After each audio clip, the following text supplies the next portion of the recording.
Ay, wow, madam!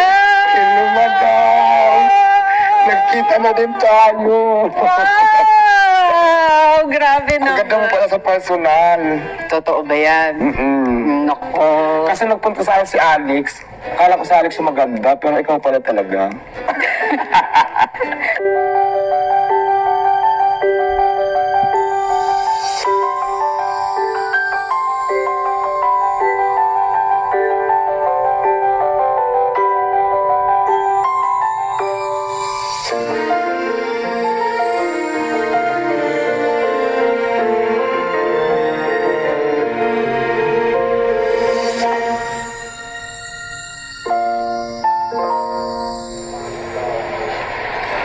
Nagmula sa kalangitan, lumagapak sa kalupaan, narito na